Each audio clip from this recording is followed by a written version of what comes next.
Oups.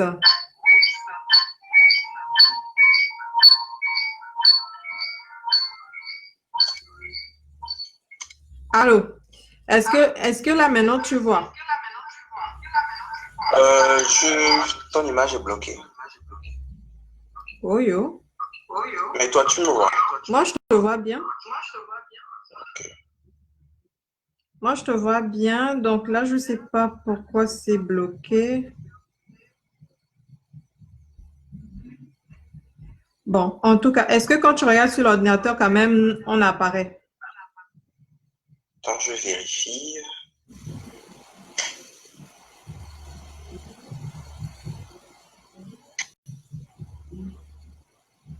Ouais, apparemment, oui. C'est juste mon image qui est bloquée, genre. Je te vois bien, donc là, je sais pas pourquoi c'est Ouh là là. bloqué. Bon, en tout cas, est-ce que quand... Allô? Oui, allô. Ok. Moi, je t'entends et il semblerait que... Ouais, on nous voit sur Facebook. Donc, on peut commencer, même si je vois que l'image est bloquée chez toi. Adieu. Bah, ça, c'est le Ou ndoki. plutôt bloquée chez moi, parce qu'on te voit... Ouais, ouais, on te voit sur une image plus haut. Ok, bon. Ok, je pense que on peut y aller. Allô? Oui, vas-y, continue. Ok. Donc, bonsoir à tous. Vous nous excusez pour le retard technique. Enfin, le retard dû à des problèmes techniques. On va essayer d'aller vite. Euh, bon, en fait, moi, j'interviens ici. Bon, déjà, je m'appelle Réténondia Auguste. Donc, j'ai déjà participé à des lives de la Bienheureuse. Bon, là, elle m'a invité pour que l'on parle des résistances des peuples du Gabon à la colonisation. Et l'idée, c'était un peu pour moi d'idée. Allô? Oui, je t'entends. Ah non, parce que je vois que tu as quitté la conversation. Oui, c'est normal parce que si on me voit pas vraiment. Donc, vas-y, c'est pas un problème. Continue. Ok. Bon, j'ai l'impression de faire un peu un monologue, mais bon. Non, attends, ok. La famille, vraiment, on s'excuse. De toute façon, on peut pas s'excuser soi-même. Donc, moi, je vous présente nos excuses. On a vraiment beaucoup de problèmes techniques et vous savez que ça fait quand même des mois que j'ai quelques soucis de matériel et tout ça, tout ça. Depuis que Facebook ne nous permet plus de faire des lives interactifs. Donc, c'est surtout ça. Alors, aujourd'hui, on va parler des résistances à la colonisation au Gabon. D'accord? Donc, le frère Etenon Ndiaye Auguste ici, que vous connaissez déjà parce qu'il est intervenu sur le live concernant le groupe Omiéné, il va nous entretenir sur les résistances au Gabon, province par province. Donc, Auguste, pour commencer, qu'est-ce qu'on entend déjà par colonisation? Bon, alors je dirais qu'on entend par colonisation la conquête, la destruction, l'extermination et l'exploitation d'un peuple sur un autre peuple. Donc, dans notre contexte gabonais et africain, donc on a eu les peuples, on a eu les Français qui, à la suite de ce qu'on a appelé les razzias négrières, ont décidé de mettre pied en Afrique, pas que les Français, les Occidentaux en général, et ils sont allés à la conquête de notre continent, et donc ils ont entrepris le projet colonial, qui est le projet de où l'idée c'est coloniser, donc on va vers des territoires qu'on croit nouveaux, dont on estime les populations être des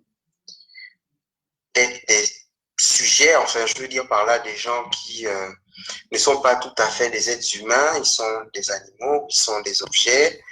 Donc, on ne considère pas tellement. Donc, on peut conquérir leur territoire et on va conquérir leur territoire pour exploiter les sols et les sous-sols, pour exploiter les hommes, pour détruire et en même temps exploiter la culture, même si c'est un processus qui a commencé déjà durant la période de la traite négrière. Et tiens, là, je te vois. Mais, allô? Et donc, c'est vraiment c'est un processus, c'est tout un processus de déshumanisation, d'exploitation, de conquête pour mettre les peuples au service d'autres peuples. Voilà. Et donc, dans le contexte gabonais, le projet colonial commence officiellement en 1839 avec ce qu'on appelle les soi-disant traités signés entre les chefs de la côte et la France, et est vraiment systématisé avec effectivement la conférence de Berlin où en 1885, 84, 85, où vraiment il y a un partage de ce qu'ils ont appelé le gâteau africain, quoi, sans nous consulter, etc., etc. Et donc, dans cette entreprise de conquête, d'exploitation, etc., il va y avoir évidemment des résistances des peuples africains et donc des résistances des peuples qui se trouvaient dans le territoire qui va devenir plus tard le Gabon. Et voilà en fait. Et donc, je tiens à dire que, même s'il est même mieux de dire ça à la conclusion, mais je vais quand même le dire, lorsqu'on voit comment a eu lieu la pénétration, la conquête française de nos terres, on voit qu'il y a eu une résistance des peuples du Gabon et de tous les peuples du Gabon. Et mon propos ici va consister à parler des résistances en deux points. Premier point, c'est de parler d'abord des résistances et des résistants méconnus, c'est-à-dire tous ces peuples-là qui ont résisté et qui ont eu des héros dont on ne connaît pas le nom, les noms. Et ensuite, je vais parler dans mon deuxième point des grands résistants. Et dans mon premier point, je vais en parler province par province, peuple par peuple, en présentant les leaders. Et dans mon deuxième point, je vais maintenant parler des grands leaders que certains d'entre vous ont entendu parler, comme Bombay, comme Mavroulou, Nyonda Makita, comme Iman Toule ou encore Wongo. Donc, tout de haut comme ça, est-ce que vous connaissez... Excuse-moi, Auguste, est-ce qu'eux, ils comprennent? Est-ce que là, on nous voit passer juste pour éviter des problèmes techniques du style on ne vous entend pas ou avant d'aller très en profondeur, on a prévu quelque chose de concis, de compact. Est-ce que tu vois avec ton ordinateur? Parce que moi, vraiment ici, si j'allume quelque chose, ça va faire de l'écho. D'accord, je vais regarder rapidement. Oui, je te vois. Style, on ne vous entend pas. Ouais, c'est bon. Ok, c'est bon alors. Donc, déjà, est-ce que pour toi, il y a petit, il y a grand résistant? Parce que tu as dit là que tu vas nous dire, tu vas nous parler des résistants, ensuite des grands résistants. Je pense qu'il y a peut-être un problème de communication qui fait en sorte qu'on ne connaisse pas les résistants d'autres endroits, mais normalement, en termes de résistance, tous les coups contre l'ennemi sont des grands coups. Tout à fait, tu as tout à fait raison. En fait, je parle de grands résistants. La différenciation que je fais, c'est parce que il y a des résistances qui étaient, on va le voir, plus longues, plus, comment dire ça, plus violentes, mais qui ont vraiment donné du fil à retordre et qui étaient vraiment, qui a pris des résistances qui ont pris une envergure vraiment extrêmement grave. D'accord? Ok. Et dans la durée. Mais je vais bien l'expliquer. Mais si tu veux, la réalité aussi, c'est que j'ai séparé les deux parce que dans les petites recherches que j'ai eu à faire, dans le travail que j'ai eu à faire, j'ai remarqué que quand le Gabonais connaît ou évoque des résistants, il évoque souvent les mêmes. Je dis bien quand il connaît, parce que la plupart ne connaissent pas. Exactement. Or, C'est ce qu'on va casser aujourd'hui parce qu'on n'a pas appris ça à l'école. Donc voilà, aujourd'hui, on va parler des résistants dont vous n'avez jamais entendu parler et qui méritent voilà, vraiment d'être étudiés. Tu voilà, peux voilà. poursuivre, mon Et frère. donc, voilà pourquoi j'ai intitulé ma première partie Résistants méconnus, parce que moi-même j'ai découvert qu'il y avait plein de gars, et même ceux que j'ai cités là, peut-être qu'il y en a d'autres qu'on ne connaît pas. Donc, voilà pourquoi j'ai tenu à présenter d'abord ceux-là, et ensuite présenter maintenant les grands leaders de la résistance à la colonisation gabonaise. Donc, tout de go comme ça, je peux demander, est-ce que vous avez entendu parler de d'Embe, de Mbadouma, de Vumutu, de Pemba, de Mbuku? Si je dis Ndende, ça vous dit quelque chose? Ndende, la ville de Ndende. Pourtant, il semblerait que ce soit le nom d'un résistant. Si je dis, par exemple, Ibobu ou Iboubou ou Ibobou? Ibobu, mais je pense que ça pouvait être aussi Iboubou, parce que les sources écrites parfois au niveau des noms ne donnent pas forcément le nom véritable, tu vois. Si je parle par exemple des Komena ou Bissima, est-ce que ça dit quelque chose à certains? Voilà. Donc, je vais tout de suite embrayer. Je vais d'abord commencer par Logwe Vindo. Donc, dans Logwe Vindo, il y a eu une espèce de soulèvement général entre 1808 et 1900, entre 1908 et 1912. Je vais d'abord parler des Bakwele qui se sont soulevés à cause de ce qu'on appelle un conflit qu'ils ont appelé la guerre de la banane, en fait. Guerre de banane, pourquoi? Bon, vous savez que les miliciens coloniaux, là, les administrateurs coloniaux et autres, avaient tendance, on parle bien d'exploitation coloniale, à brimer les gens, à forcer les gens à faire ce qu'ils ne voulaient pas, ce qu'ils n'aimaient pas, à s'accaparer les biens des gens. Donc là, ici, en fait, c'est un milicien qui va arracher, qui va prendre les bananes on va dire, d'un chef Kouélé.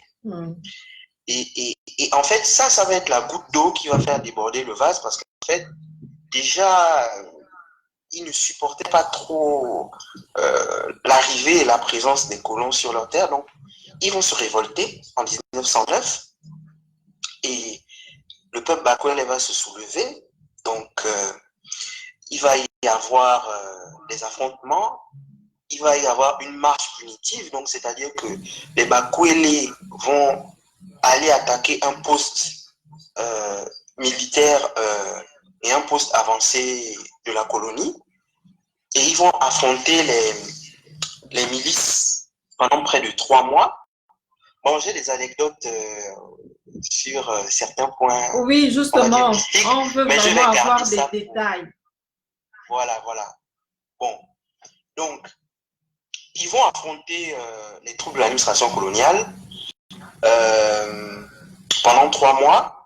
Et l'administration coloniale, les troupes des colons, qui étaient, précisons-le, composées d'officiers blancs et de miliciens sénégalais, vont avoir des problèmes avec eux, surtout qu'ils avaient des capacités de combat assez spéciales, parce qu'ils avaient une initiation qui s'appelait le Métis.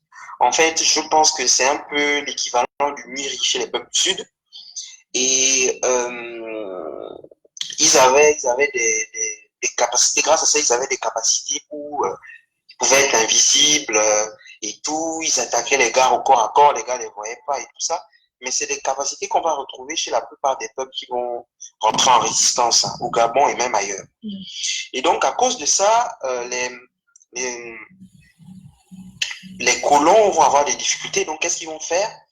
Comme à leur habitude, et on va le voir dans tous les cas que je vais relever, ils vont procéder par la ruse. Donc, ils vont inviter les guerriers Kouélé à un banquet, et à ce banquet-là, qu'est-ce qu'ils vont faire? En fait, ils vont empoisonner les gars. Ils vont empoisonner les gars, et suite à ça, ils vont mener une répression terrible. Après ça, ils vont mener, une fois qu'ils auront éliminé tous ces guerriers-là, y compris Ndembe, qui est le leader en fait, ils vont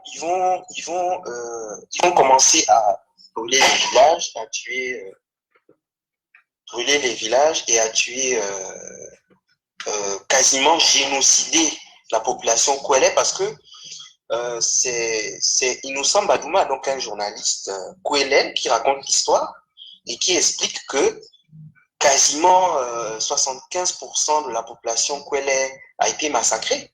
Et si vous remarquez bien, vous remarquez que les masques les plus célèbres gabonais en France et dans les musées européens sont les masques Kouélé. Pourquoi?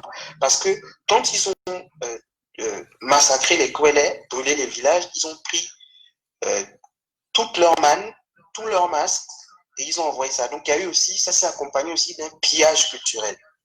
Vous voyez? Donc, ça, c'est concernant les Kouélé. Mais les Kouélé ne seront pas les seuls. Comme j'ai dit, il y a eu une révolte générale des peuples de Livindo, et l'épicentre de cette révolte, ce sont les Koutas. Donc, souvent de révolte, on parle parfois de Mbombé, de Nonda Makita, etc., des Bounou, des Tsogo et tout, qui ont été des grands résistants. Mais il y a des peuples comme ça, comme par exemple les Koutas, mais qui ont payé un lourd tribut. Et les leaders de cette révolte des Koutas s'appelaient Mbadouma, Kiba et Mvumutu. Et cette révolte des Koutas se passe de 1808 à 1912. Et elle se prolonge jusqu'au Congo. Donc, jusqu'en pays Mboshi. En fait, c'est toute la région jusqu'au Congo qui se soulève, y compris les Mboshi. Ça a vraiment entendu de ce qu'on appelait le chemin de fer Congo-Océan. Donc, il y a ce qu'on appelle les travaux forcés. Donc, ils sont excédés par les travaux forcés, et donc il y a un soulèvement général. Et donc, Badouma, le premier, se soulève avec un certain nombre d'hommes et attaque des postes coloniaux. Donc, suite à ce soulèvement, il y a une première répression, de l'administration coloniale et des miliciens. Et c'est une répression terrible parce que la population Kota est réduite de moitié. Ça, on ne le dit pas dans l'histoire, mais c'est vrai. La population Kota est réduite de moitié. 11 chefs ont été exécutés. Un autre des chefs qui s'était soulevé avec d'autres hommes, qui s'appelle Kiba, a été arrêté. Mais suite à ça, les gars ne se sont pas découragés, puisque un autre chef a pris le leadership. Donc lui, il s'appelle Vumutu. Donc il organisait des opérations de sabotage, des enlèvements, etc. Et la tradition Kota rapporte que c'était des types, disons, invincibles, qu'on n'attrapait jamais. Et c'était vrai. C'est-à-dire que même quand vous lisiez un peu les rapports, ils avaient du mal le plus souvent à en venir à bout. Surtout que c'était avec des techniques de guérilla. Donc, à chaque fois, ils vont employer la ruse. Ici, ils vont employer la ruse. Qu'est-ce qu'ils vont faire? Ils vont pactiser avec ses proches, certains de ses proches.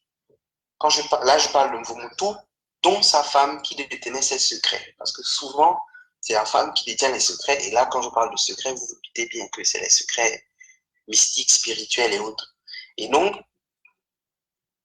la femme va livrer ses secrets et c'est comme ça que on va finir par le tuer. Et comme j'ai dit, la répression va être tellement terrible que près de 50% de la population Kota va être exterminée, on peut dire. Oui. Donc, on va dire 50% de la population Kwele. Kwele et Kota aussi. Sauf que okay. Les Kota étant plus nombreux, ça s'est fait moins ressentir. Les Kwele ne sont pas très nombreux, en fait. C'est un sous-groupe des Kota, en fait. C'est juste ça.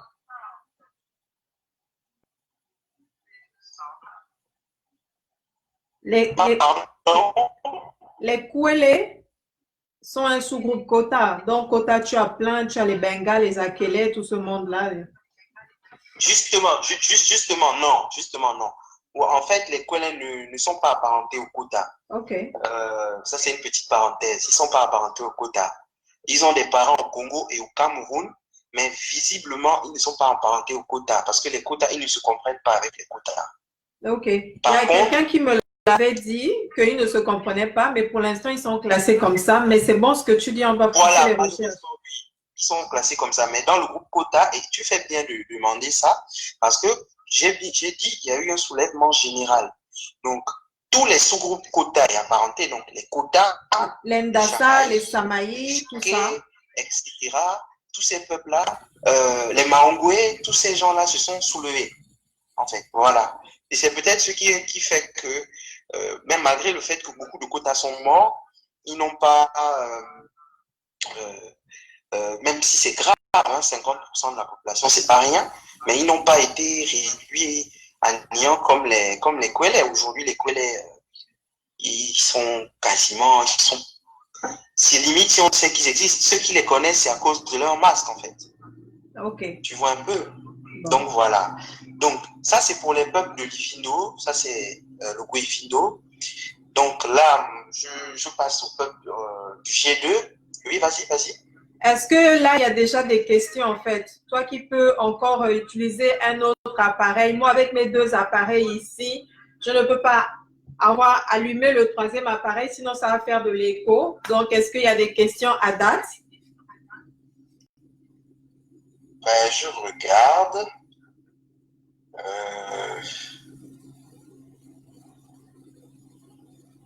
Je sais pas. Je suppose qu'il y en a, mais je n'ai pas la possibilité de regarder tous les commentaires. Donc, est-ce que toi, tu as accès aux Mais je ne peux pas. C'est moi qui partage l'écran. D'accord. Je vais essayer de voir. Par contre, si tu regardes, ne parle pas, sinon ça va faire de l'écho. D'accord, ok. De toute façon, j'ai coupé le son. Ok. Donc, bon, là, je ne vois pas encore tous les commentaires. Mais bon, en tout cas, je vais, comment dire ça, je vais continuer et puis, ok. À la limite, si on peut choper des questions. Donc, ce qu'on peut retenir, en tout cas, de ce que Auguste vient de dire, hein, vous avez vu, son nom colle vraiment à sa personnalité. Auguste nous dit donc que là, il y a eu une grande révolte dans l'Ivindo, ok? On a déjà ces noms qu'il a réussi à citer. Je ferai bien sûr après un petit édito là-dessus. Vous savez maintenant depuis septembre comment ça fonctionne. Et donc, on retient que les Kwele étaient vraiment de grands guerriers bien organisés, s'il vous plaît, et que la révolte s'est embrasée en fait jusqu'au Mboshi, tout ça. Sachez qu'au Gabon, on retrouve aussi quelques Mboshi mélangés avec les côtés du côté de Magoku, je pense que j'avais vu sur la carte.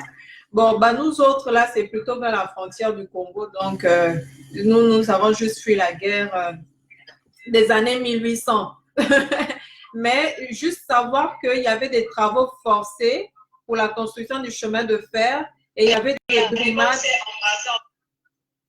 Il y avait des brimades par rapport aux bananes, en tout cas par rapport aux denrées alimentaires. Et donc, les gens étaient brimés sur leur propre territoire et à un moment, ils n'ont pas du tout accepté cela. Ils se sont donc révoltés.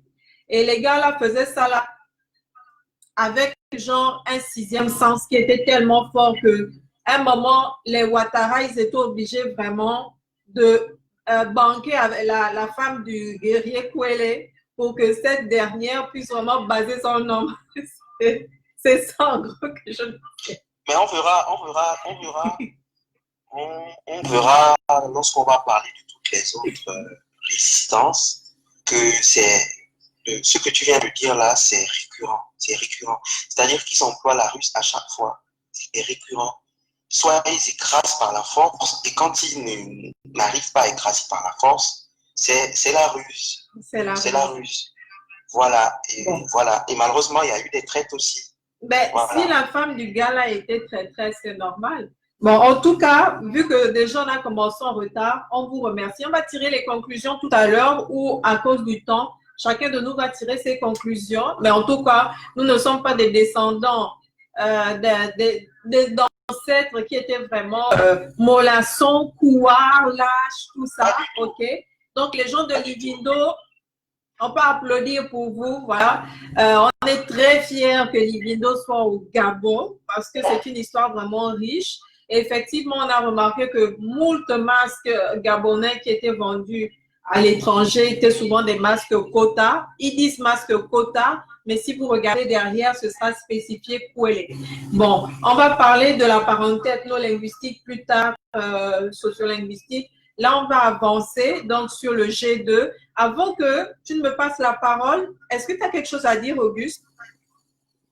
Oui, je tiens à dire que vous voyez, bon, il ne faut pas se baser sur ce qu'on voit, sur la sociologie qu'on voit aujourd'hui. Un petit clin d'œil, je dis ça par rapport au G2, hein. C'est que le G2 aussi a eu ses résistants.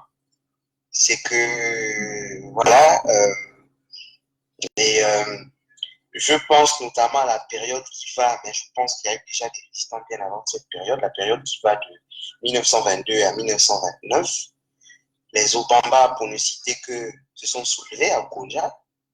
Donc, c'est malheureusement le seul, le seul détail que je connais. Donc, je vais te laisser embrayer dessus. Et puis voilà, je sais que les Téké au Congo se sont beaucoup soulevés. Oui. Parce qu'il faut savoir que les multinationales, ça ne commence pas maintenant. Les multinationales, c'est depuis les razzias négrières, donc ce qu'on appelle la traite négrière, et pendant la colonisation. C'est-à-dire que si vous lisez objectivement l'histoire, vous verrez que c'est les mêmes pratiques, les mêmes méthodes qu'on utilise à chaque fois, mais qu'on renouvelle. Il y avait ce qu'on appelait des sociétés concessionnaires, comme par exemple la SHO. Donc, l'administration coloniale, quand elle ne pouvait pas gérer, elle laissait ces sociétés-là, ces espèces de multinationales-là avant leur gérer.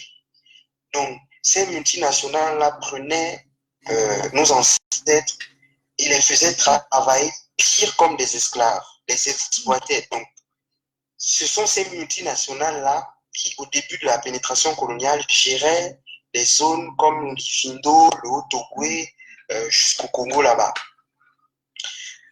Donc, contre le travail forcé, contre la construction du chemin de fer Congo-Océan, il y a eu des soulèvements. Et le G2 en faisait partie. Les peuples du G2 se sont soulevés comme ça. Donc voilà, je vais te laisser embrayer sur le G2. Ok. Coupe ton micro, s'il te plaît. Ça fera moins d'écho.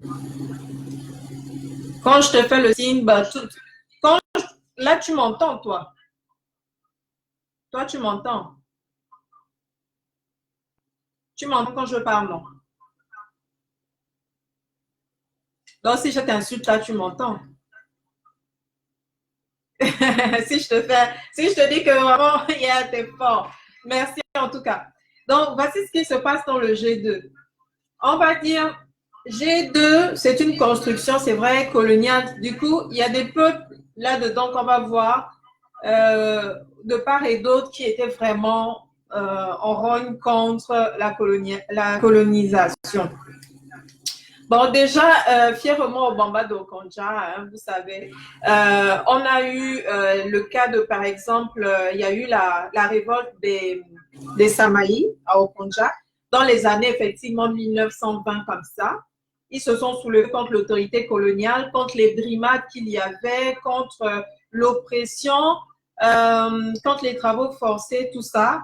Et il y a notamment cette célèbre histoire de Mbama. Donc, Mbama, lui, qu'est-ce qui s'est passé? C'est en fait un fonctionnaire colonial qui a couché avec sa femme. Et là, c'était la goutte d'eau qui avait fait déborder le vase. On leur avait pris, on leur prenait leur terre. Ils n'étaient plus maîtres chez eux. La nourriture, il fallait donner l'impôt là-dessus. Le fonctionnaire colonial se servait et vous travaillez gratuitement pour lui en plus. Après ça, il allait coucher avec ta femme, ce qui n'était vraiment pas normal. De toute façon, pour nous, tu peux insulter la mère de quelqu'un. D'ailleurs, ça, c'est pas que pour nous. Là, dans plusieurs personnes aiment, dans même les choses intimes, qu'on insulte leur mère. Mais tu ne peux pas insulter la femme de quelqu'un. Tu ne dois pas toucher à quelqu'un parce que dans nos coutumes, dans le droit coutumier, la seule chose qui peut faire en sorte que tu puisses justifier d'avoir tué quelqu'un, c'est l'adultère. Donc, Mbama est tout simplement allé se venger. Et lorsqu'il s'est soulevé contre cela, il a été assassiné, exécuté publiquement à la place d'Okonja. Donc, aujourd'hui, c'est la place du drapeau devant la préfecture d'Okonja. Il a été, après avoir été pendu, on a coupé son cou. Quand ils l'ont décapité, ils ont enterré sa tête et là-dessus, ils ont mis le drapeau, en fait. Aujourd'hui, c'est le drapeau gabonais. Mais avant, c'était un symbole fort de la colonie. C'était une sanction exemplaire pour montrer vraiment que c'est ce qui devait arriver à tous ceux qui allaient se rébeller contre le colon, que le colon eût raison ou pas. C'était juste ça. Donc, voilà ce que je peux vous dire. Et également, donc à la place du drapeau d'Okonja, si vous déterrez, vous allez voir le crâne de Mbama. Voilà.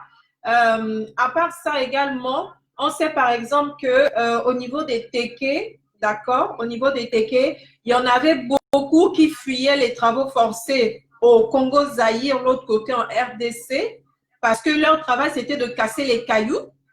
Et d'ailleurs, dans ma langue en Obamba, quand tu veux montrer que vraiment tu n'es rien, tu dis que Eme Djanja, Djanja c'est le travail, Eme Djanjambula Kele, ça veut dire que tu fais un travail ingrat qui ne te rapporte pas grand-chose en fait. Ombula Kele, en Obamba, c'est celui qui casse les cailloux. D'accord? Et c'est genre le pire travail que tu peux trouver. À part ça, c'est mangeur de caca. Bon, Odjanchibi, ça c'est vraiment celui qui est humble, qui est vraiment, non, on te dit fais ceci, tu fais. Mais quand tu veux exprimer aujourd'hui que ton travail ne te donne rien, tu dis que mon travail, c'est vraiment de casser les cailloux. Voilà. Donc, les gens ont fui la RDC Congo, c'est vrai, pour venir au Gabon. C'est pour cela que dans certains villages Téké, d'ailleurs, eux-mêmes, ils le savent. Il y en a qui vont dire, là-bas, c'est Kinshasa. Donc, c'est ceux qui venaient de Kinshasa qui avaient fui beaucoup plus loin dans les terres, beaucoup plus loin pour faire avancer finalement les terres Téké dans le Gabon actuel, je veux dire, beaucoup plus loin. Et chaque fois qu'ils trouvaient des autres, on leur disait non, mais allez vous cacher encore plus loin, allez vous cacher encore plus loin. Donc, c'était juste ça. Et donc, dans certains villages, on va vous dire là-bas, c'est Kinshasa, parce qu'on sait que ceux-là, en fait, ce sont des gens qui sont arrivés de Kinshasa. Et on va vous dire l'autre côté, là-bas, c'est Brazzaville. Donc, eux, c'est vraiment ceux qui avaient fui de tout droit. Mais il y a eu des soulèvements comme ça. Le problème, c'est que les soulèvements qu'il y a eu, en général, on vous amputait, on vous coupait les mains. Pour la plupart, on coupait les mains. Donc, on a par exemple plus de 10 millions de personnes à qui on a coupé des mains. Mais on ne coupait pas des mains comme ça, on coupait des mains à ceux qui avaient essayé de se soulever contre l'autorité ou qui s'étaient soulevés ou quand on vous soupçonnait d'avoir essayé de vous soulever. Mon arrière-grand-mère, par exemple, nous a raconté, nous avait laissé un récit et que ma mère m'a dit. En fait, quand les fonctionnaires coloniaux allaient dans les villages du Haut-Togo et là chez les Obamba, ils se déplaçaient en tipoy. Ça veut dire que, en fait, quand ils arrivent dans votre village, les gens, vous devez trouver des gens dans votre village qui vont les porter. Et ceux qui les ont emmenés là vont repartir dans leur village. Donc, c'était de village en village que ça se relayait comme ça. D'accord? On te porte le tipo, ton truc là et tout. Et quand ils arrivent, la caravane arrive dans votre village, vous devez donner la nourriture, tout ça là. Et ceux qui sont là, ce sont les personnes qui vont accompagner maintenant le monsieur et qui vont qui vont devenir des sortes de, pas travailleurs manuels, oui, travailleurs manuels, mais c'était presque esclaves en fait. Donc, il se passe que mon arrière-grand-mère, on lui avait laissé ses deux petits-enfants. Quand elle a entendu que la caravane était au bout du village, parce que tous les gens qui avaient la force allaient au champ la journée.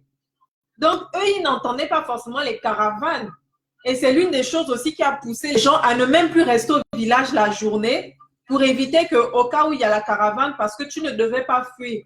Parce qu'il y avait toujours le commandant. Et le commandant, c'était un peu le nègre de maison, excusez-moi, qui allait au contraire être très zélé et vous obliger à travailler. Parce que s'il ne trouve pas les gens, c'est sûr que c'est lui qui va maintenant aider le peu d'esclaves qu'il y a là. C'est ça ce qui se passait. Donc, l'arrière-grand-mère, qu'est-ce qu'elle a fait? Avec ses deux petits-enfants qu'elle avait, dès qu'elle a entendu la caravane arriver, elle a fui en brousse. Elle a taillé en brousse, elle a abandonné les bébés comme ça en plein devant sa cour et tout. Et quand maman me disait ça, je disais, mais pourquoi? Elle disait, mais quoi, le travail qu'il fallait faire là-bas? Après, c'est justifié devant tout le village, mais elle n'avait pas le choix. Heureusement, on n'a pas pris les deux petites enfants, les deux petites filles qui étaient là. Mais voilà, c'était pour vous dire que la servitude était vraiment grave, l'oppression était grave. C'est-à-dire, il n'y avait même plus à dire que c'était les vieux, les jeunes, les femmes âgées. Non, c'était vraiment tout le monde. Donc, ils étaient obligés de se rébeller comme ça, de se rébeller par, on va dire, l'ingouvernabilité, de faire en sorte qu'il y ait des villages déserts. Donc, quand les gens arrivent ou quand vous le sentez, tout le monde en brousse. Et comme ça, malheureusement, ceux qui les transportent depuis longtemps, ben, ils allaient juste continuer. Après, on va donc du côté des Téké. Je voulais juste vous parler encore d'un Ngaliema. On avait déjà parlé d'un Ngaliema au live sur les Téké, tout ça. Lui, il a vraiment combattu. Il a vraiment combattu avec les armes parce qu'il était un courtier en ivoire. Et il ne voulait pas du tout de l'implantation des colons sur le territoire Téké, il ne voulait pas du tout et il était en réaction contre ses frères Ngamberengi et Makoko. Donc, il s'est vraiment soulevé et jusqu'en fait dans les peuples du fin fond du Gabon, les peuples Téké savent qui est Ngaliema parce que ça se passe à la fin des années 1800. Voilà ce que je peux vous dire par rapport au peuple du Haut-Togo. Tu peux parler maintenant. Ok. Juste que j'avais fait mon micro. Donc, là, on va parler de Gwelolo. Et juste une petite précision, c'est qu'il ne faut pas penser que la résistance était forcément armée, enfin, seulement armée. C'est vrai que la majeure partie des actes de résistance étaient des actes de guerre, mais la résistance se faisait de plusieurs formes. Et nous allons le voir, par exemple, sous forme de grève, sous forme de manifestation, de missives diplomatiques. Il y a des gens qui ont écrit des lettres, pas des gens des chefs, on va le voir, par des blocus maritimes, par ce qu'on a appelé les hommes panthères. Si vous lisez des livres d'histoire sur le Gabon, vous allez voir, on parle des hommes panthères, on les dénigre, que c'était des bandits, mais en fait, non, en réalité, c'était des résistants. J'ai vu, et je te profite à le saluer là, Dimitri Mutombo,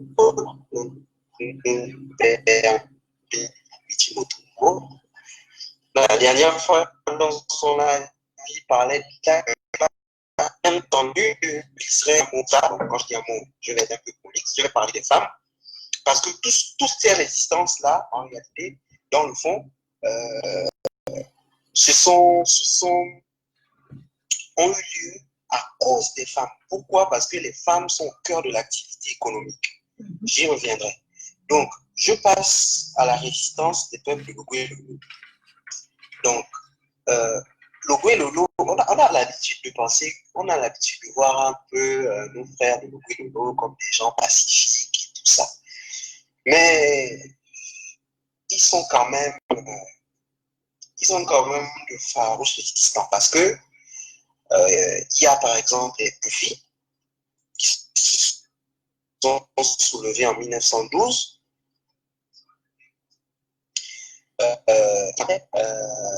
Ils avaient des stratégies de guérilla, donc ils harcelaient les postes militaires, et le chef de ce soulèvement-là s'appelait Mapuma. Et même, et on le verra avec les Pissima, ils tuaient les collabos. Donc les Noirs, quand je dis collabos, les Noirs qui soient gabonais venant d'une autre contrée de l'AEF ou de l'AEF qui travaillaient pour les sociétés concessionnaires, là, donc ils les tuaient. Donc en 1912, ils sont entrés dans une stratégie de guerre où ils ont attaqué des postes militaires, etc. Et ils ont affronté les troupes coloniales. Et bon, les troupes coloniales, comme d'habitude, ont réprimé, mais ils savaient bien que rien que par la force, ils ne pouvaient pas juguler le soulèvement. Donc, qu'est-ce qu'ils ont fait? Ils ont adopté une politique de négociation, de décrispation, en donnant aussi des cadeaux aux chefs, etc., etc. Donc, il y a eu une période d'accalmie, mais il y a eu une reprise en 1913 et en 1914, à la veille de la Seconde Guerre mondiale, dans une région qui s'appelle Ikota, dont le QG des résistants était un village qui s'appelle Miyama.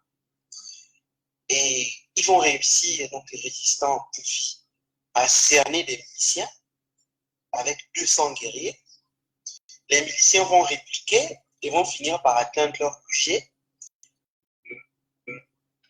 Mais ils vont position, même les guerriers Bouvi, dirigés par Mapuma, vont défendre leur position. Et malheureusement, finalement, ils vont être défaits. Sauf que il va y avoir un effet de contagion et les Ndibi et les Massango, à leur tour, de Logo et Lolo, vont se soulever. Donc, ils vont se soulever et ils vont affronter les troupes coloniales, mais malheureusement, à ce moment-là, la résistance était un peu affaiblie et donc nous allons autour de en 1918, donc à la fin qui correspond à la fin de la Seconde Guerre mondiale, donc en fait pendant la Première Guerre mondiale, pardon, pendant cette période-là, de 1914 à 1918, les Ndibi et les Massango sont en résistance, mais comme les troupes coloniales avaient solidement pris pied dans leur pays, ils étaient cernés et malheureusement donc la résistance s'est un peu effritée. Mais il y a eu d'autres résistances, notamment en pays Wanji, donc chez les Bawanji, et il est intéressant de parler des Bawanji parce que on a tous entendu parler du Congo. Au passage, les Bawanji sont des Adouma, mais qui ne savent pas nager. Donc, Wanji, c'est ceux qui ne savent pas nager. Donc, de tous les Adouma, les Bawanji, ce sont ceux qui vivent entre Lastoville et Mwanda, surtout Mwanda, Monana, etc. Donc, le grand leader de ce peuple de la résistance, c'est Wongo. Mais ce qui est intéressant avec les Bawanji, c'est qu'on voit qu'il y a une continuité parce que Wongo et les Bawanji, le leader des Bawanji se soulève en 1928 à 1930. Or, ici, on va avoir un chef, Wanji, qui dès 1882, je dis dès 1882, va se soulever avec ses hommes. Donc, il s'appelle Pamba ou Bamba. Le nom n'est pas très clair, mais en tout cas, ça doit être Pamba. Et donc, lui, il va interdire d'accès le pays Wanji aux Blancs. Donc, il va entrer en guerre avec eux et suite à cette guerre, malheureusement, Bamba va être exécuté. Ils vont réussir à le tuer, mais au lieu que ça calme les gars, le soulèvement va être cette fois généralisé parce qu'à ce moment-là, quand Bamba se soulève, le soulèvement est localisé dans les zones de l'Astroville, mais après, le soulèvement va se généraliser jusqu'à Mwanda. Et donc, ils vont attaquer le poste de l'Astroville. Donc, en fait, ce qu'il faut comprendre, c'est que toutes les villes que nous avons aujourd'hui, l'Astroville, Mila, Lédé, tout ça, c'est d'abord des postes coloniaux. En majorité.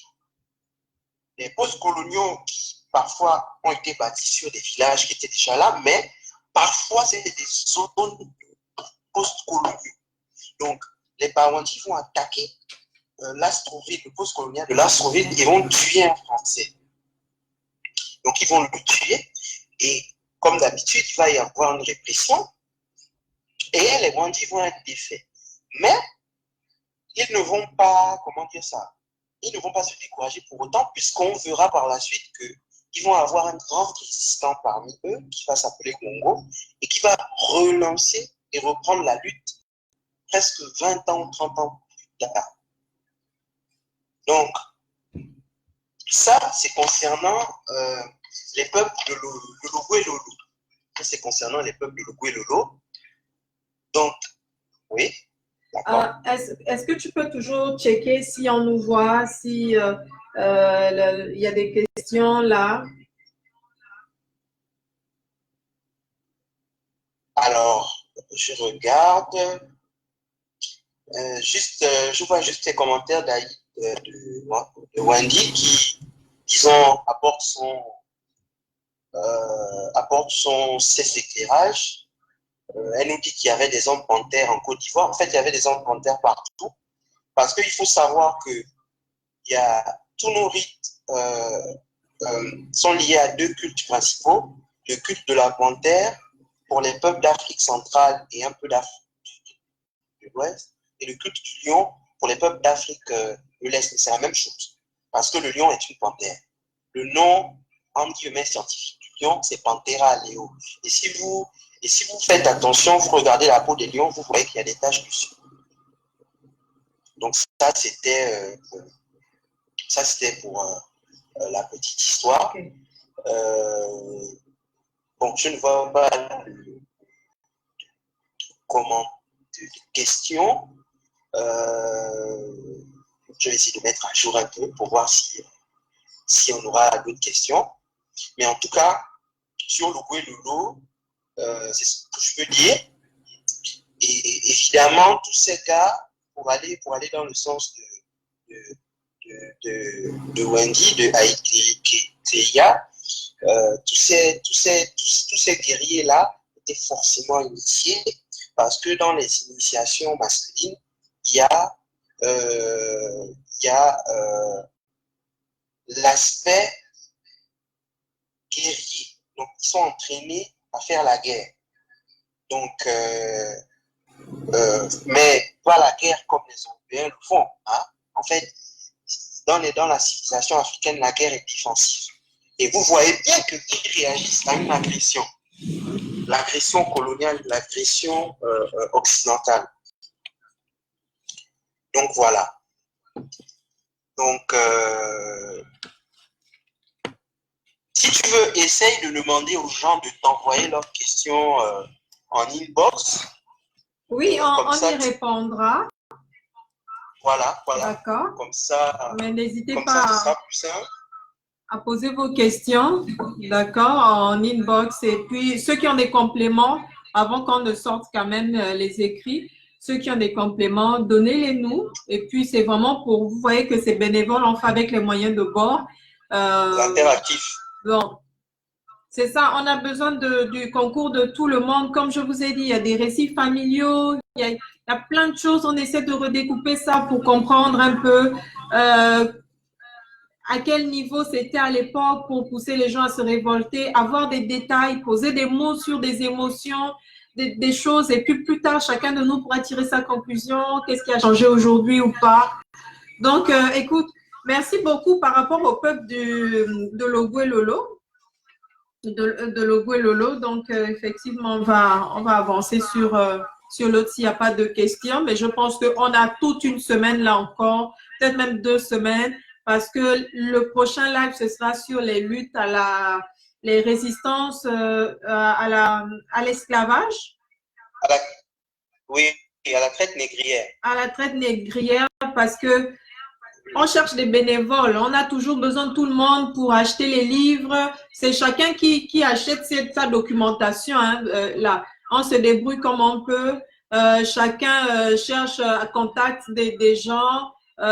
Voilà, donc on a besoin de personnes pour lire, pour chercher à lire des thèses, des choses comme ça. D'ailleurs, En fonction de l'avancement des lectures, on vient aussi vous délivrer ici le contenu de ce que l'on a appris. Oui, vas-y. voilà. En fait, le live, là, c'est pour faciliter les choses, mais tout ce que je dis là, je le base sur des écrits, des publications que je vais faire dans la semaine, où je vais mentionner les sources, donc tu pourras les partager sur ton mur, où je vais revenir de façon détaillée, en m'appuyant sur plein d'auteurs, sur les résistances dans chaque province. Donc, les gens pourront avoir le détail de tout ça. Voilà, comme Voilà ce que moi je pour voudrais le dire. Haut-Ogooué, Et il y aura des l'État. sources à chaque fois, donc les gens pourront se procurer les sources. Il n'y a pas de souci. Voilà, mais Donc, depuis, j'avais déjà dit, hein, Auguste, excuse-moi de te couper, que à la fin, ce qu'on aimerait, ce que je souhaiterais faire, c'est quand même écrire un livre qui nous concerne nous, d'accord? Et puis, ce sera assez modique pour permettre, en tout cas, à favoriser l'éducation populaire de tout le monde. C'est à nous d'écrire notre histoire. Comme je l'ai dit au mois de juin, au mois de septembre, on va écrire tout ça, ça va être consigné tout ensemble. Et puis comme ça, moi je vous ai dit, j'accepte pas du tout l'argent ou les dons des gens. Ceux qui veulent nous aider, c'est vraiment quand il y aura des supports comme ça pour qu'on puisse encore acheter plein d'autres livres, d'autres thèses. Si vous regardez en ligne, c'est souvent 50 € quand même pour télécharger une thèse. Et vous allez vous servir peut-être que de 15 pages sur 500. Donc, mais c'est tout ça qu'on essaie de faire. En tout cas, moi, c'est ce qui m'a aidé à comprendre, par exemple, mes origines et certains mouvements de révolte entre la RDC et Brazzaville. Voilà, donc je te laisse poursuivre. voilà. Au passage, je remercie Wendy pour son apport. Elle vient encore de faire un commentaire là très intéressant. Mais enfin, j'embraye. Donc, je vais sur les résistances des peuples Nyanga-Gounier. Bien évidemment, quand je dis Nyanga-Gounier, on pense tout de suite Mafougoulou, Nyanda, Makita ou Mbombe. Mais je vais parler ici de ceux-là qu'on ne connaît pas. Et là, je vais commencer par les Vili. Il faut honorer les Vili. Quand je vois les Vili qui disent bam pour dire nous sommes les Blancs, ça me fait rigoler parce que s'ils savaient à quel point leurs ancêtres ont résisté à l'esclavage d'abord, à la traite négrière, préciser, à la traite négrière d'abord, et là, à la colonisation, je pense qu'ils ne diraient pas bam. Parce qu'il y a eu une véritable ligue, je pèse mes mots, une ligue de chefs Vili contre la colonisation, contre l'implantation coloniale. On va dire ça, contre l'implantation coloniale. Et ces chefs Vili-là s'appelaient Mboukou, Ndende. C'est de lui, je suppose, que vient le nom de la ville de Dende, Manambi et Michimbu. Michimbu ou Mani Michimbu, ou parfois dans certains écrits, on lit Mani Michindo. Donc, c'est des Vili, et c'est pas seulement les Vili, les Lumbu aussi. Vili Lumbu. Donc, ils se sont soulevés, les populations Vili se sont soulevées entre 1898 et 1899. Donc, c'est toute la région de Mayumba qui se soulève, d'abord avec Mboukou, sous le leadership de Mboukou. Donc, il affronte les troupes coloniales. Ils sont défaits, mais la vengeance des troupes coloniales est terrible parce qu'ils brûlent les villages en désordre, c'est-à-dire que comme ils ne trouvent pas, ils n'arrivent pas souvent à mettre la main sur les assaillants, les guerriers, les résistants, surtout leurs leaders, donc ils brûlent à l'aveugle. Donc, ils brûlent les villages. Ensuite, malgré ça, les villes ne vont pas se décourager. Ils vont revenir à la charge, cette fois-ci avec deux chefs qui s'appellent Mani Michindo et Manambi. Eux, ils ont toujours refusé l'autorité de la France. Donc, En fait, ça commence là. C'est-à-dire qu'ils envoient des gens pour signer des traités. Donc, les gars disent, on veut pas, on veut pas signer de traité avec vous. Si vous voulez, on commerce, il n'y a pas de problème, mais pas de traité. Parce qu'on sait ce que vous avez fait avec les autres, nos frères de la côte. Donc, on ne veut pas. Donc, on mène des expéditions pour les écraser. Donc,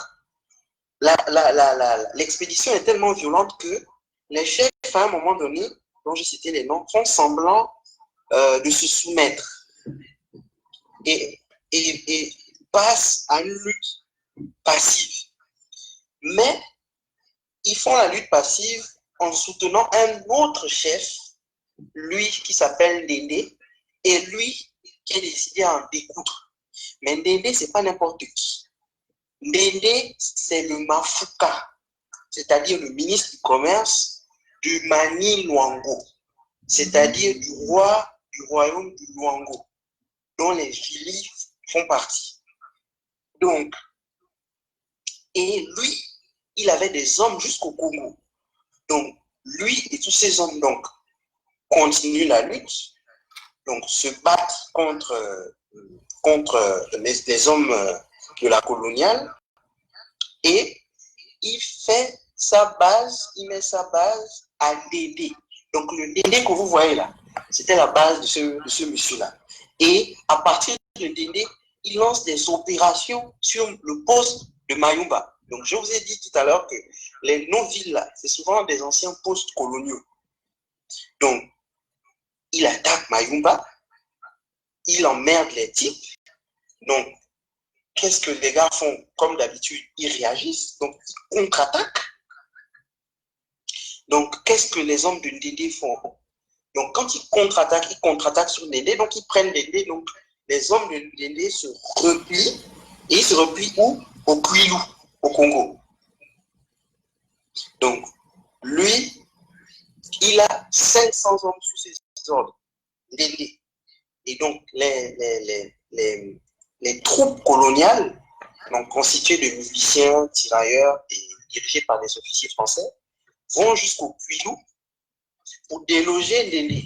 Donc, ils vont au Kwilu, donc il y a une violente altercation, donc un violent combat à son QG, et donc il y a près de 50 morts du côté des résistants, parce qu'il faut savoir aussi que ils étaient vraiment courageux et vaillants parce que, on ne va pas se mentir, il y avait un déséquilibre au niveau de la puissance technologique. Les troupes coloniales étaient mieux organisées, mieux armées, et bien évidemment, elles avaient des relais, donc certains traîtres, mais je vais dire un mot là-dessus tout à l'heure, qui faisaient en sorte que c'était pas facile pour les résistants, en fait. Donc, il y avait une supériorité militaire du conquérant. Mais ils étaient conscients de cette supériorité militaire. Mais ils s'affrontaient quand même, parfois sans fusil, donc avec des lances, des machettes, des armes traditionnelles, là, au corps à corps, les miliciens. Donc, il y a eu des violents combats, il y a eu 50 morts, la portée de 20. Et l'année en question, va de 1893 à 1895. Et Dédé va finir assassiné. Donc, il y a eu ici, donc, appelé Iboubou ou tellement Ibou. Les de l'armée de Ndéndé vont essayer de fuir. Donc, ils vont fuir où? Ils vont repartir dans la Nyanga. Donc, ils vont fuir. Et donc, les troupes coloniales vont les poursuivre. Et lorsque les troupes coloniales vont les poursuivre, ils vont trouver sur leur chemin Iboubou, un chef pour nous, qui va les stopper net dans leur avance. Donc, entre la région de Mourindi, Nuila et Tibanga, en fait, entre surtout dans la région du Muvindi, là, un peu, enfin, les originaires. Donc, dans cette région, on va affronter les troupes coloniales. Et la colonne de Forêt, donc Forêt, c'est l'administrateur colonial qui dirigeait les troupes coloniales pour mater le soulèvement de la Nyanga. Et donc, Gougou, ce chef pour nous là, va les stopper. Ils vont devoir repousser chemin. Donc, les